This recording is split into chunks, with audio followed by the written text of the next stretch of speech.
नमस्कार, मैं हूं नीलू। तो ट्रंप के मंसूबे पर किस तरह से पानी फेरा जाता है, ईरान से बेहतर इसे कोई नहीं जान सकता है।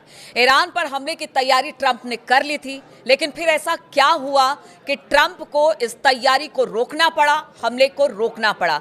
वो क्या वजह थी, किसकी वजह से कहा गया कि एक होटल को निशाना बनाने के लिए भी ईरान तैयार हो गया? क्या है पूरी खबर, किस तरह से जानकारी से लेकर मिल रही है? बातचीत करने के लिए मयंक मेरे साथ जुड़ गए हैं। मयंक, ट्रंप जो चाहे कर रहे हैं इस वक्त, टैरिफ लगा रहे हैं, हमला कर रहे हैं, धमकी दे रहे हैं, लेकिन ईरान ने किस तरह से ट्रंप को पीछे धकेला, वो एक बड़ी खबर अब इसे लेकर सामने आ रही है। वो बड़ी खबर क्या है जिसकी वजह से अमेरिका को पीछे जाना पड़ा? देखिए, ये बहुत बड़ा खुलासा हुआ है, सनसनीखेज खुलासा हुआ है कि आखिर क्यों ट्रंप को अपना पहला प्लान ईरान पर हमले का रोकना पड़ गया। देखिए, जब ये खबरें आ रही थी कि अमेरिका के जेट्स जिन्हें टेक ऑफ किया ईरान पर हमला करने के लिए, उसके बाद एंड टाइम पे बताया गया कि ट्रंप ने ऑर्डर किया और स्ट्राइक को जो है वो रोक दिया गया। अब देखिए, इसके पीछे की जो वजह बताई गई, बड़ी वजह ये थी कि कतर ने और सऊदी अरब ने, दोनों ने ये चिंता जताई और ये कहा ट्रंप को कि आप भाई ईरान पर हमला मत करें, वरना ईरान के मिसाइल से जो है हमारे बेसिस को खतरा हो जाएगा, हमें खतरा हो जाएगा। इस तरह की खबरें आई। लेकिन अब इसको लेकर एक बहुत बड़ा और सनसनीखेज खुलासा हुआ है। बताया ये जा रहा है कि कतर में, दोहा में एक 5 स्टार होटल, जिसका नाम शायद आप लोग पढ़ लें, हम नाम नहीं लेना चाह रहे उसका, तो वो होटल में एक वॉर रूम तैयार किया गया और अमेरिका के जितने बड़े अधिकारी हैं, जो सेंट्रल कमान है उसके जितने बड़े अधिकारी हैं, वो सब उस 5 स्टार होटल में शिफ्ट हो गए और उस होटल को जो है वो एक वॉर रूम बना लिया गया। और यहाँ से प्लान चल रहा था कि कैसे ईरान पर हमला किया जाए, किस देश से फाइटर पायलट्स अंदर जाएंगे, कहां से मिसाइल्स मारी जाएंगी, सबमरीन का क्या रोल होगा। ये पूरा प्लान जो है वो बताया जाता है कि दोहा में इस होटल से चल रहा था और ये जानकारी मिल गई ईरान को। देखिए, हुआ ये कि जैसा बताया जा रहा है, हमने पहले भी आपको ये बात कही कि एक तो रूस और चीन के सैटेलाइट्स मिडिल ईस्ट में एक एक गतिविधि को अमेरिका की और इजराइल को फॉलो कर रहे हैं। इतना ही नहीं, जितने अरब देश हैं वहाँ पे क्या मूवमेंट हो रहा है, वो अमेरिका का साथ दे रहे नहीं दे रहे, कितने फाइटर जेट्स आ रहे नहीं आ रहे, इसका पूरा हिसाब किताब रूस भी रख रहा है और चीन भी रख रहा है। अब हुआ ये कि ये जो होटल है, यहाँ पे अमेरिका के सारे अधिकारी शिफ्ट हो गए थे, जो कि अल उदैद एयरबेस से शिफ्ट हुए और ये दिखाने की कोशिश की गई कि अल उदैद एयरबेस से हमने अपने प्लेन हटा लिए हैं, हमने अपने सैनिक वहां से हटा लिए हैं ताकि ईरान वहां हमला ना करे। अगर अमेरिका हमला करता तो सबसे पहला जो है हमला होता वो अल उदैद एयरबेस पर होता और उस हमले को रोकना मुश्किल हो जाता। जब 12 दिन की जंग हुई और अमेरिका ने जब हमले किए तीनों न्यूक्लियर सेंटर्स पे, और उसको मिडनाइट हैमर नाम दिया गया था, और उसके बाद फिर जब ईरान ने 14 मिसाइल्स दागी अल उदैद बेस पर और उसमें से 4 मिसाइल गिर भी गई, अमेरिका का डिफेंस सिस्टम उसको नहीं रोक पाया, कतर का डिफेंस सिस्टम नहीं रोक पाया, और आसपास भी जो डिफेंस सिस्टम है वो 2000 किलोमीटर ट्रैवल करके मिसाइल आई 1800 किलोमीटर और वो अल उदैद एयर बेस पर गिर गई, आप नहीं रोक पाए उसको। तो सबसे बड़ा खौफ तो यही था कि कहीं अल उदैद एयर बेस ना उड़ जाए हमारा। अब उस बीच में इन्होंने अपने अधिकारियों को शिफ्ट कर दिया था इस 5 स्टार होटल। अब हुआ ये कि ये जो स्ट्राइक होने की बात चल रही थी कि बस ये हमला होने वाला है, हमला होने वाला है, इसी बीच ईरान के एक कमांडर की तरफ से ये चेतावनी आ गई, ये बात अमेरिका को और कतर को कह दी गई कि आपने जिस होटल में अपना वॉर रूम बना रखा है उसकी एक एक जानकारी है हमको, वहां कितने अधिकारी हैं, कितने कमांडर्स हैं, उसके बारे में हम सब कुछ जानते हैं, और अगर हमारे स्पेस में आप अंदर आए तो सबसे पहले आपका ये जो आपने वॉर रूम बना रखा है, पहली मिसाइल यहीं गिरेगी। बिल्कुल, सकता है नहस कर दिया जाए। सबसे पहला हमला जो है वो उस वॉर रूम पे होता जो अमेरिका ने बना रखा था। अपने अधिकारी जो कतर में जिस होटल को, दोहा में जहां पे वॉर रूम बना रखा था, ईरान की तरफ से धमकी आई, पहली मिसाइल हम यहीं मारेंगे साहब। और उसके बाद जो है कतर और सऊदी, ये दोनों एकदम से डिफेंसिव मोड में आ गए, जैसा जानकार बता रहे। अब ये खबरें कई जगह है, फॉक्स न्यूज ने भी इसके बारे में छाप रखा है, न्यूयॉर्क टाइम्स में भी अलग अलग खबरें हैं इसको लेकर। आप अगर सबको जोड़ के देखें तो आपको एक घटनाक्रम पूरा बिल्कुल एक सूत्र में आपको दिखाई देगा। अब उसके बाद हुआ ये कि जैसे ही ये धमकी आई ईरान की तरफ से, तो ये बात एकदम से एक्सपोज हो गई कि भाई ये जो वॉर रूम बना रखा था, जहां पे सब कुछ जहां से तय होना था, कतर में, दोहा से, जहां से 5 स्टार होटल में जो वॉर रूम था, अगर वहीं हमला हो जाता तो बड़ी संख्या में अमेरिकी टॉप कमांडर्स की कैजुअलिटी हो सकती थी।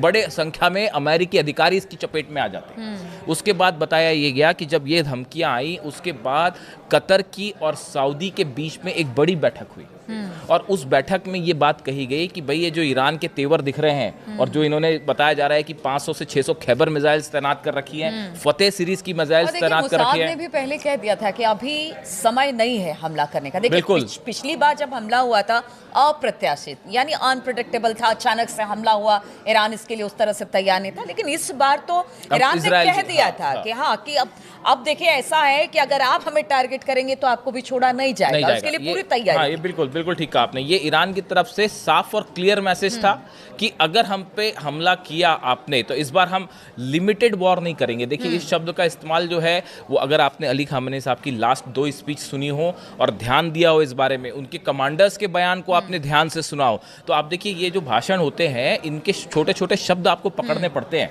बार बार ईरान की तरफ से कहा गया कि हम प्रीएम्प्टिव स्ट्राइक करेंगे। उन्होंने कहा इस बार हम लिमिटेड स्ट्राइक नहीं करेंगे, इस बार सीज फायर नहीं होगा। यानी ईरान एक ऑल आउट वॉर के लिए तैयार था कि अगर हमला होता है, अगर अली खामेनी साहब को टारगेट किया जाता है या ईरान के एयर स्पेस में अगर आप घुसते हो, आप देखिए तुरंत ईरान ने अपना एयर स्पेस बंद कर दिया था पिछली बार, और जितनी मिसाइल्स थी वो तैयार थी और एक साथ 8 बेसेस एकदम लाइन से तैयार थे। अल असद बेस अमेरिका में, अल उदैद बेस कतर में, सऊदी का जो बेस है वो, जॉर्डन, सीरिया, ये सब बेसेस जो अमेरिका के हैं सब पे एक साथ मिसाइल दागी जाती। और इजराइल की तो हम बात ही नहीं कर रहे हैं। कहावत बहुत ज्यादा है कि देखिए आपके पास अगर खोने के लिए कुछ नहीं रहता तो फिर आप सामने वाले को भी उसी दमखम के साथ बिल्कुल एकदम उस पर वार करते हैं। अमेरिका एक बड़ा देश है और कह लीजिए कि एक महाशक्ति के तौर पर है, ईरान लगातार उसके टारगेट पर रहा है, तो ईरान को भी है कि अब आमने सामने की लड़ाई होगी तो फिर एकदम जबरदस्त तरीके से हमला किया जाएगा। हमारे पास खोने के लिए कुछ नहीं है, लेकिन अगर अमेरिका को अगर कुछ होता है तो फिर उसके पास खोने के लिए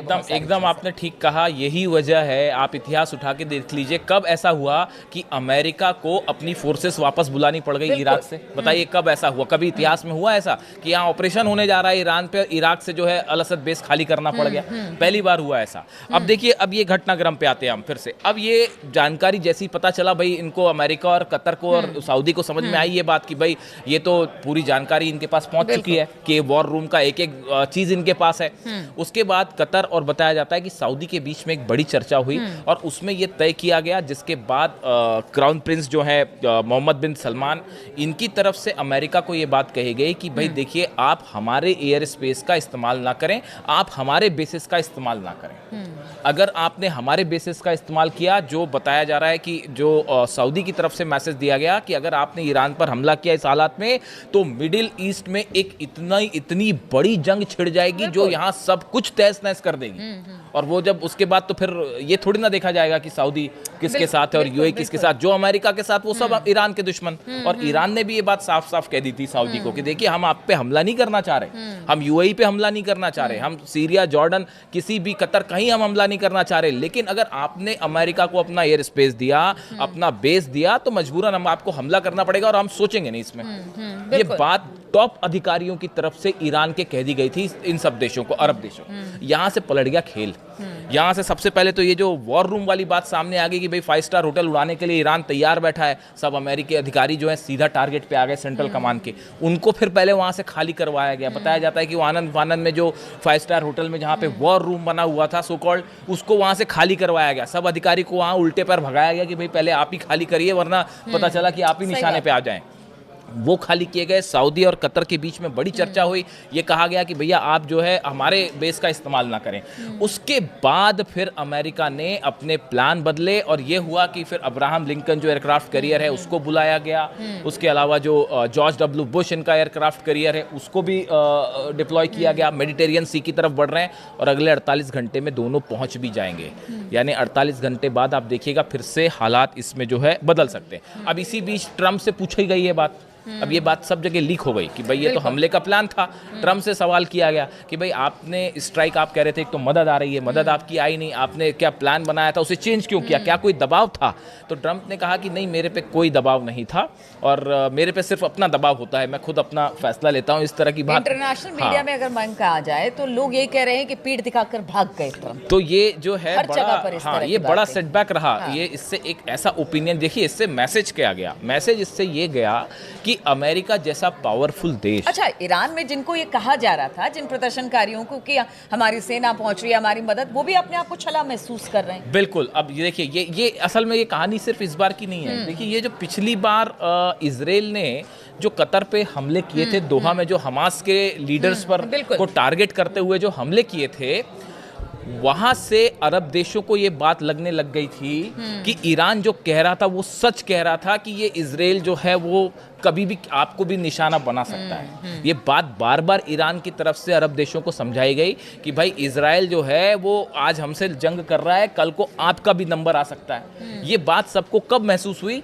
जब इजराइल ने जो है वो कतर में जो है दोहा में स्ट्राइक्स करी और हमास के लीडर्स पे, वहां से जो है वो ये बात सबने महसूस की। अमेरिका इजराइल पर विश्वास करके अगर ये अरब देश ईरान का साथ छोड़ते हैं तो ये बड़ा नुकसानदेह हो सकता है। ये इस बार इनको महसूस हुई। हाँ। और इसी वजह से सऊदी और कतर की तरफ से फिर बताया जा रहा है कि बाकी कई देशों ने भी ये बात कही कि भाई आप जो है हमारे एयर स्पेस का इस्तेमाल ना करें। उसके बाद सेकेंड प्लान पे अब जो काम चल रहा है, देखिए ईरान को अभी भी घेरने की तैयारी चल रही है और बड़ी तैयारी चल रही है। पूरे जहाज जो है, दोनों एयरक्राफ्ट कैरियर आ गए हैं। कई सारे ऐसे जहाज जो एयरक्राफ्ट कैरियर नहीं है, वो भी जो है उनको जो डिस्ट्रॉयर्स कहते हैं उनको, वो पहुंचने शुरू हो गए मेडिटेरियन सी में, रेड सी में आसपास आने शुरू हो गए।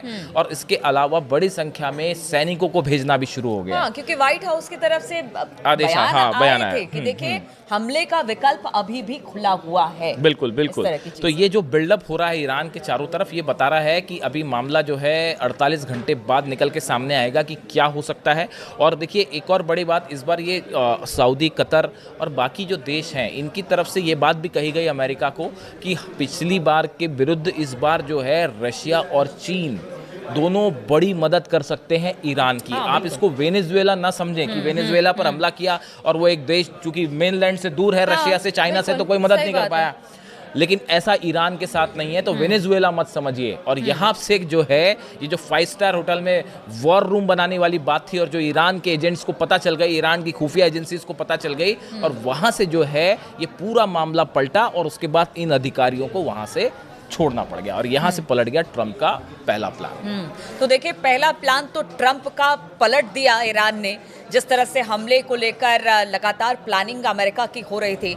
लेकिन देखिए अमेरिका है और ट्रंप अभी भी उन्होंने कह रखा है कि देखिए हम हमला करेंगे या ईरान हमारी बात नहीं मानता है तो टैरिफ की बात हो या फिर सैंक्शंस की बात हो, वो करता रहा है। लेकिन हमले का विकल्प अब भी खुला हुआ है, यानी कि स्थिति अब भी गंभीर है। कब क्या हो जाए पता नहीं चलता, लेकिन एक हमला तो विफल ईरान ने किया है और ये बड़ी बात है अपने ऊपर आने वाले संकट को। और इस बार तो ईरान भी तैयार है, क्योंकि इससे तो पूरा मिडिल ईस्ट सहमा हुआ है कि अगर अमेरिका या इजराइल हमला करता है तो फिर ईरान जवाब देगा, और जवाब ऐसा कि पूरा मिडिल ईस्ट हिल कर रह जाएगा।